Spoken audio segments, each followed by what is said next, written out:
put their head in the sand, not want to confront us, not want to address our issues, and just say golf is for the greater good, or I'm doing this for my family. Well, my dad went to work that day providing for his family, and he got blown away. And if we can't get a golfer to at least look us in the eye and tell us that they're doing it for the money, and they don't give a shit about the atrocities of Saudi Arabia, they're cowards. Our loved ones are the heroes. The golfers and the former president are cowards. Why do you continue to speak out? Why do you continue to talk? It's because we have to. It's the only thing we can do. We have to get the narrative right. We have to educate America, and we have to educate the public. And if we do that, we may appeal to some of the conscience of these golfers, to the vendors, to anyone doing business with the Saudi Golf League. We need to tell them what we know about the kingdom and what the kingdom did to our loved ones. We're standing here in the backyard of where 750 people were turned to dust. And the fact that there's a golf tournament 3 miles away, funded by the very people that are now currently standing trial in federal court in Manhattan.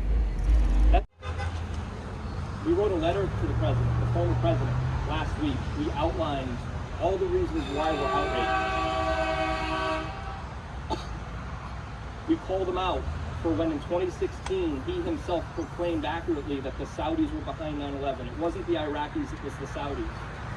We called him out publicly in a letter about how he went on Sean Hannity and Fox and Friends and said those very words. We called him out about how he met with me, a number of us standing behind me. He met with us in the White House in 2019. We begged and pleaded for justice. The President of the United States has the power and capacity to declassify documents. He said he was going to help us. He said, you're right in your pursuit. Keep going, keep pushing, keep declassifying, keep fighting. I'm with you.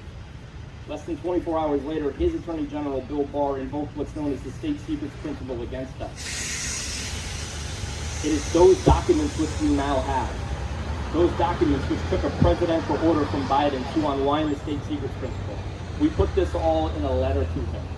I had an aide from the Trump administration call me on Saturday. The aide said, Mr. Eagleson, the president wants you to know that he personally read your letter, and he personally is going to remember it always and forever, and all the 12 signers of that letter. Worked for Ken Fitzgerald, 25 years old. His friend, Jude Safi, my son Robert got Jude and Richard a job at Ken Fitz. And I knew the whole trading desk, and I worked on Wall Street for 37 years. I worked 10 blocks north of the Trade Center when it happened. And what can I say? You know, it's very emotional for me, and days like today is hard. But